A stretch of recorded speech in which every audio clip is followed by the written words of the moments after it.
The United States Navy lost 900 of its own sailors, and for 4 days it didn't even know they were missing.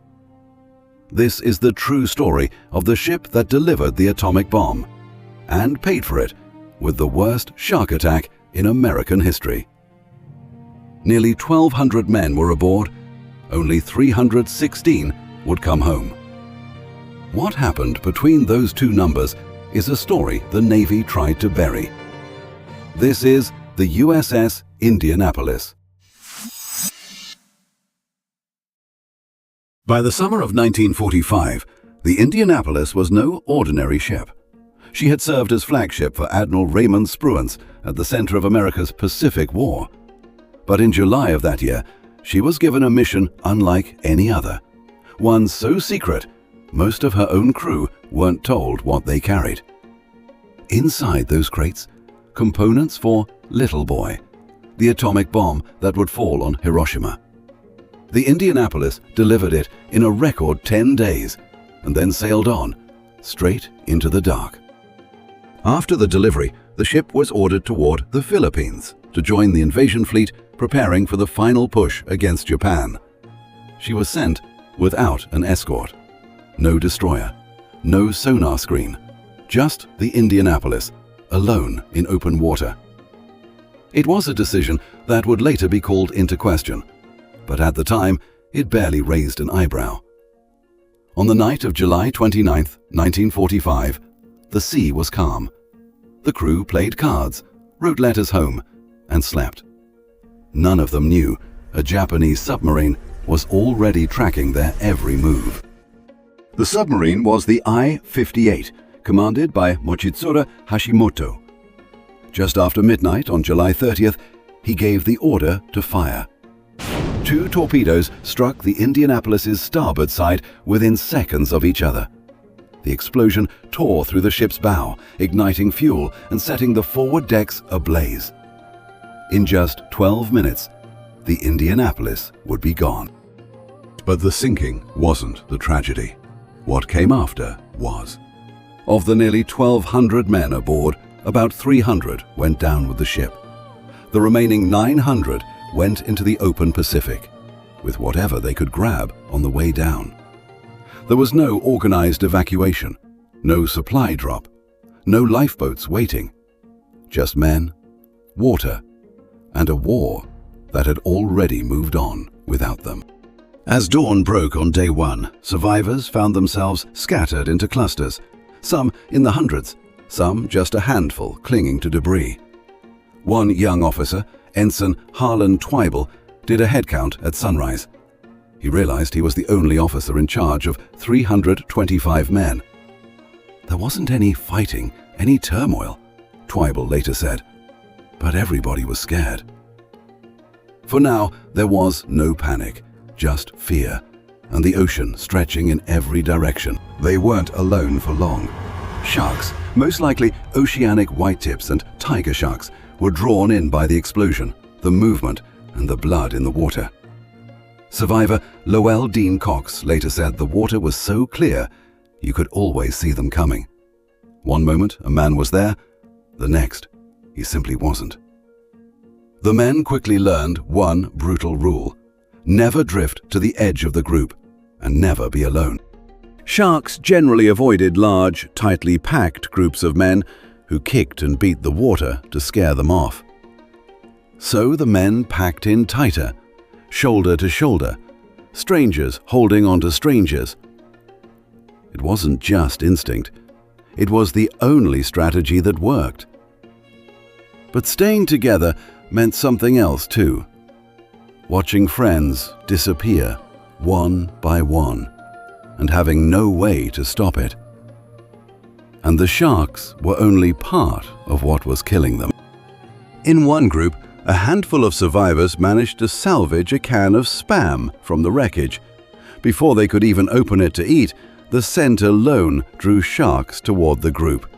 They made a choice on the spot: throw the food away rather than risk it happening again. It's a small detail, but it says everything about what these men were up against. Even survival itself had become a trap. Here's what most people get wrong about this story. The sharks weren't even the biggest killer. Historians estimate as many as 150 sailors were killed by sharks over 4 days. Brutal, but a minority of the total deaths. The larger killers were thirst, hypothermia at night, and injuries from the blast itself.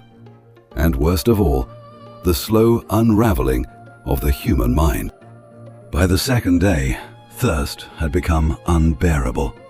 Surrounded by water on every side, and not one drop of it safe to drink. Some men held out, others couldn't. Drinking seawater feels like relief for a moment, but it accelerates dehydration and poisons the mind. It was the beginning of the end for many of them. Survivor Tony King remembered it decades later, how the ocean started playing tricks on starving, dehydrated minds. Men started getting ideas that the ship wasn't far in the distance, King said. Promises of pretty girls carrying fresh biscuits, a cold drink just over the horizon. None of it was real. But to a dying man, it felt real enough to chase. Some men swam off chasing a mirage and simply never came back. By the third day, the ocean had already claimed hundreds.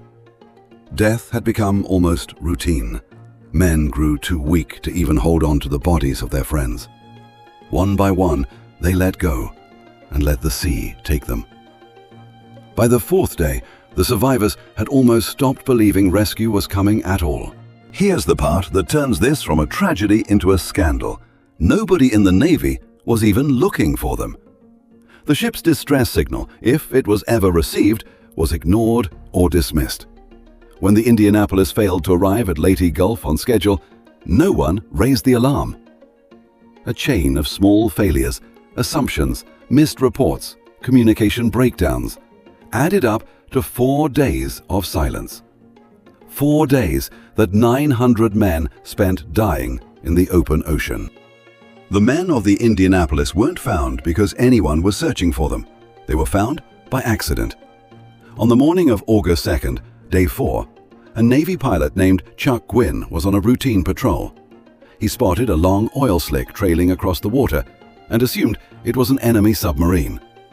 He dropped altitude to take a closer look and instead found something he never expected.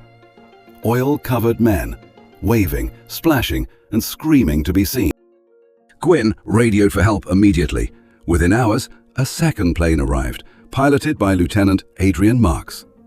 Marks dropped rafts and supplies to the survivors below. Then he saw men being attacked by sharks and made a decision against direct orders. He landed his seaplane directly on the open water, something pilots were forbidden to do in these conditions. He began pulling the most vulnerable survivors aboard, one at a time. Marks ran out of room inside the plane fast, so his crew began tying survivors directly onto the wings using parachute cord. It worked, but it meant the plane itself could no longer fly. So it simply sat there through the night, a floating shelter in the middle of the Pacific. It was reckless, it was against protocol, and it saved lives. After dark, help finally arrived in force. The destroyer USS Cecil J. Doyle arrived on the scene and did something simple but unforgettable. It turned on its searchlight and pointed it straight up into the night sky. For survivors who had spent 4 days believing no one was coming, that beam of light was the first real proof they were saved. One by one, they were pulled from the water through the night. By the time the rescue ended, 6 other ships had joined the effort. Of the nearly 1,200 men who had been aboard the Indianapolis, only 316 were pulled alive from the water. It remains the greatest single loss of life at sea in the history of the United States Navy. But for the survivors, the ordeal wasn't over yet. Someone had to be blamed for the disaster. The Navy chose the ship's captain, Charles McVay. He was court-martialed, the only U.S. Navy captain in the entire war to be tried for losing his ship in combat. He was blamed for failing to zigzag his ship to avoid torpedoes. even though the submarine's own commander testified it wouldn't have mattered. Many of his own surviving sailors spoke in his defense. It didn't matter. The chain of failures that left 900 men stranded for 4 days was never seriously investigated. For the rest of his life, Charles McVay carried the blame the Navy placed on him. Families of lost sailors sent him hate mail for decades, some blaming him personally for their sons' deaths. Meanwhile, his own surviving crew never stopped believing he was innocent. For 50 years, they fought to clear his name, even after he was gone. In 2000, 55 years after the sinking, Congress finally exonerated him. It was too late for McVay himself. He had taken his own life decades earlier, in 1968. But it wasn't too late for the truth to finally be recorded. The exoneration came largely because of a 12-year-old boy named Hunter Scott, who researched the case for a school history project. He interviewed nearly 150 survivors and helped convince Congress to finally set the record straight. A story that took one boy's curiosity and half a century to finally set right. In 2017, more than 70 years after she sank, the wreck of the USS Indianapolis was finally found. She lies over 3 miles beneath the surface of the Pacific, the deepest resting place of any lost ship of her kind. For the handful of survivors still alive today, the discovery brought something rare: closure. For decades, most of the world only knew this story through a fictional monologue in a shark movie. But the real story was never about the sharks. It was about what happens when the people meant to protect you look away. 900 men went into that water. 316 came out. Not because the Navy lacked the power to save them, but because no one was watching closely enough to know they needed saving. It took a 12-year-old boy and 55 years to finally give one man his name back. The USS Indianapolis is remembered today as the ship that delivered the atomic bomb. But it should be remembered just as much for what happened after, and for the men who never stopped fighting for the truth. So the next time someone tells you this is just the story behind a movie monologue, tell them the truth. This wasn't fiction. This was 900 real men and a country that looked away for 4 days. If this story moved you, there are dozens more like it, buried in history, waiting to be told.